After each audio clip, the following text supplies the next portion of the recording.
All right, guys, part three is here.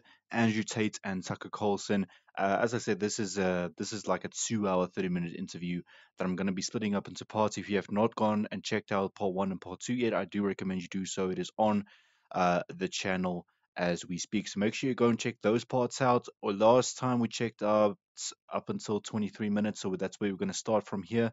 And if you're new, please like, share, comment, and subscribe. Let's go. This woman?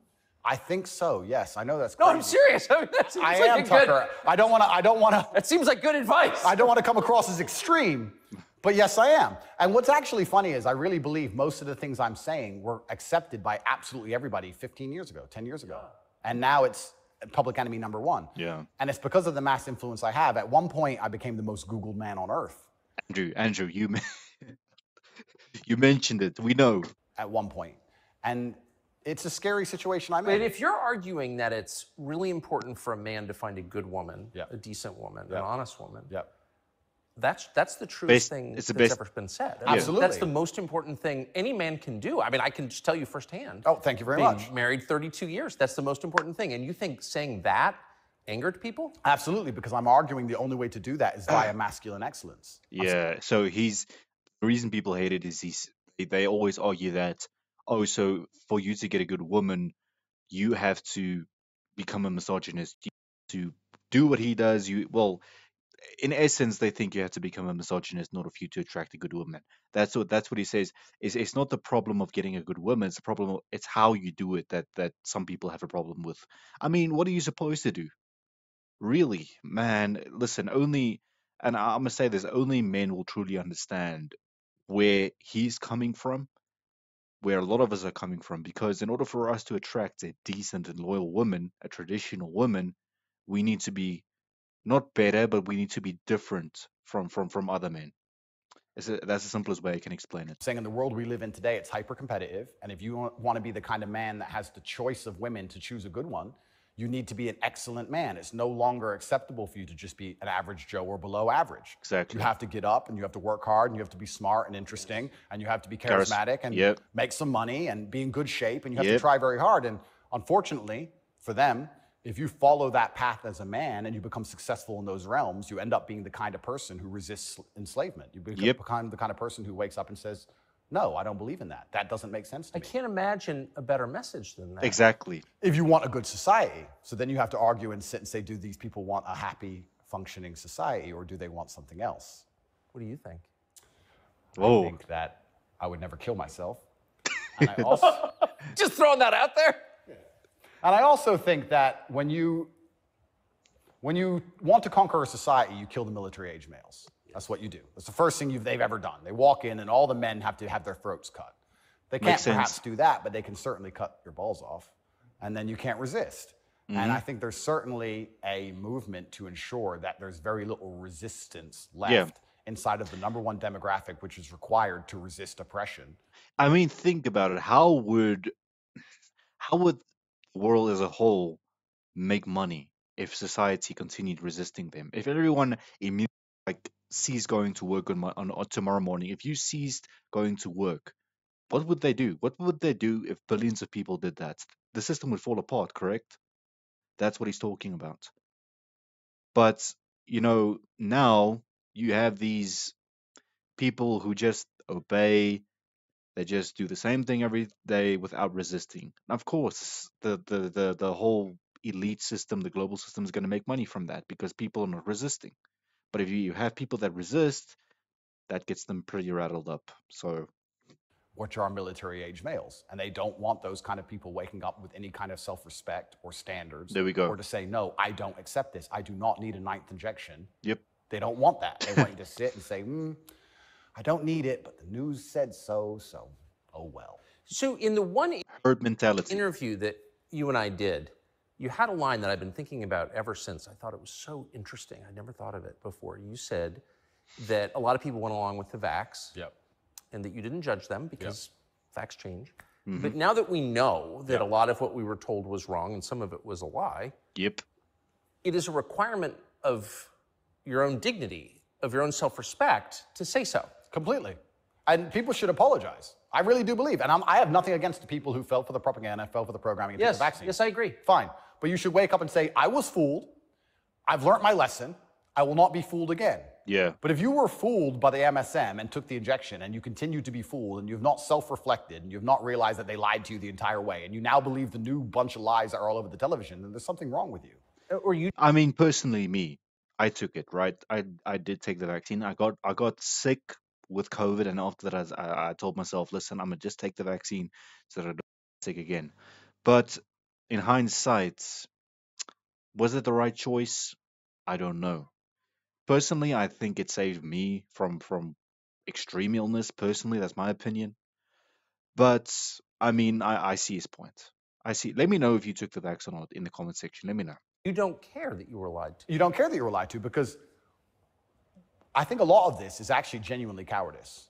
I think it's a very easy worldview. The life is easier if you accept the news tells the truth. Yes. Everything they want me to believe is true. Everything's nice and simple.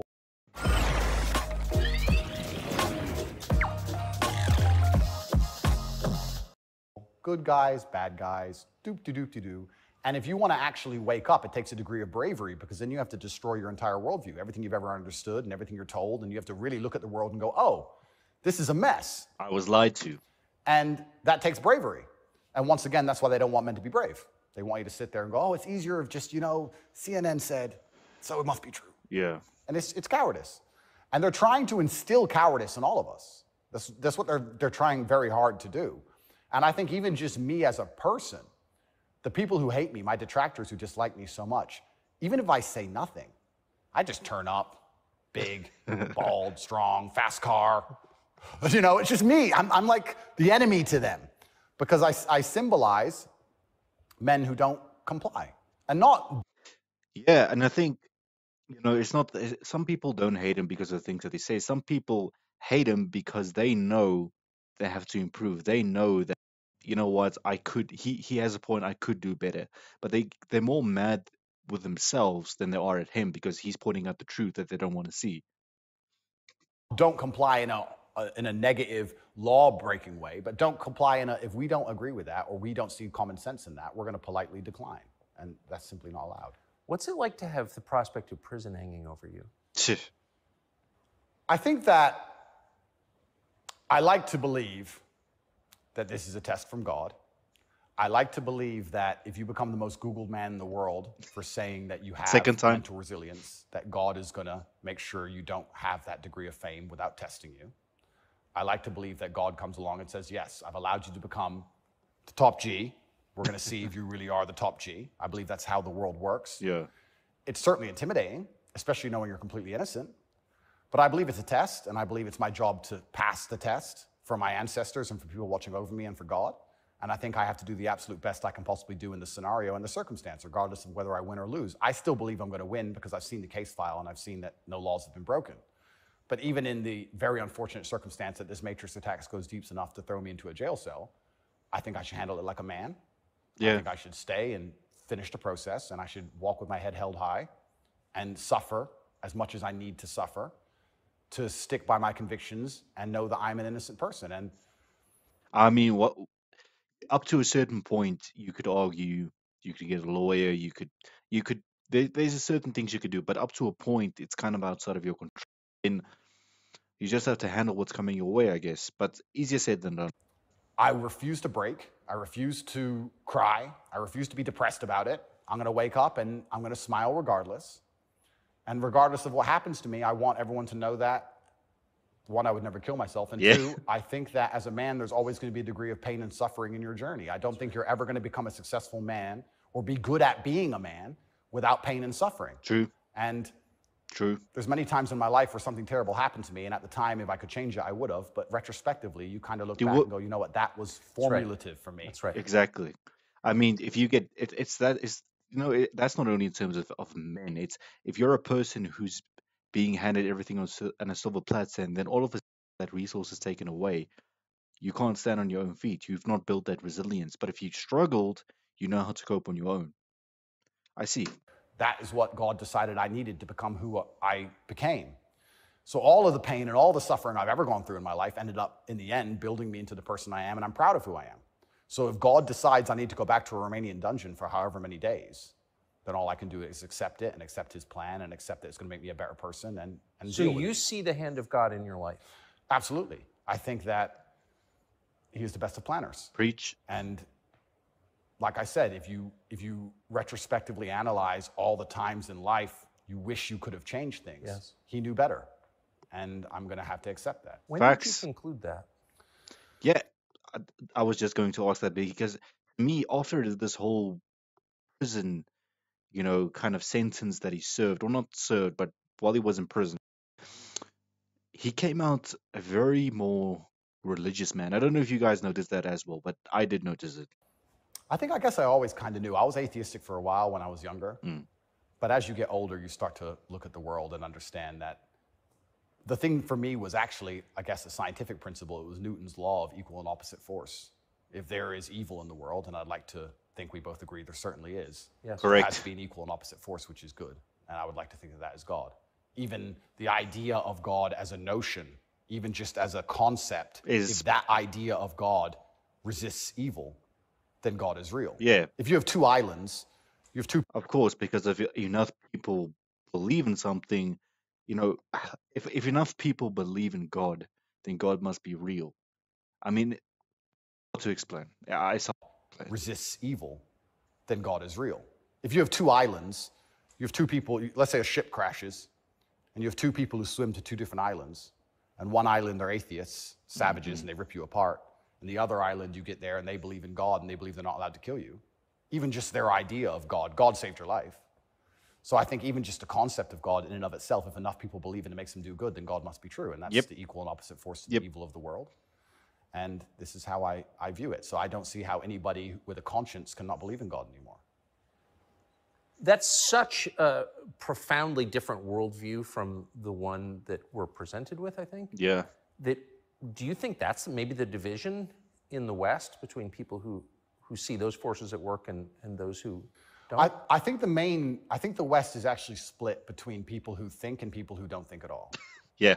I think the people, there's no such thing as these two opposing worldviews. I think people believe there's worldview A and worldview B. I disagree with that. I think there's worldview A, the good guys, which are primarily people who do believe in God, do have parameters, do believe in standards, do believe in self-respect, do know how to say no. And there's worldview B, which changes day by day, based on what they're told. Yes. Which means they have no real worldview at all. They just repeat. All right. Part 3, we're gonna stop there. But anyway, well, actually, let's run 2 minutes. I want to hear what he has to say. And they have no standards and they have no parameters. There's nothing you can tell them that will make them wake up and go, that's wrong, because they have no inherent morality. So you can say bestiality is accepted and encouraged. And now. It's everyone good will for you accept because for climate change. And they'll sit there and go, oh, for climate change, oh, well, off we go. And they'll just do it. So I think you have a camp of people who think, and you have a camp of people who repeat. And I don't think there's actually the opposing side to the good, I don't think function as a thinking populace at all. I think they simply repeat. Right. So interesting. It's an interesting take to conclude this part 3 with 2 worldviews. Right? He's saying worldview A, worldview B. You have people that can stand up for themselves, can think for themselves, have the ability to say no, and then on the other side, you have people that don't think at all. They just follow the herd, which in general pretty much describes the 21st century. Guys, let me know what you thought about everything in this part 3, including the whole worldview story. Including give me some opinions on the case file. We've heard what the charges are. We've heard what he's being accused of. What do you think? Do you think that he'll be found guilty? Do you think he'll be innocent? Do you hope he'll be guilty? Do you hope he'll be innocent? Let me know everything in the comment section. I'll see you next time.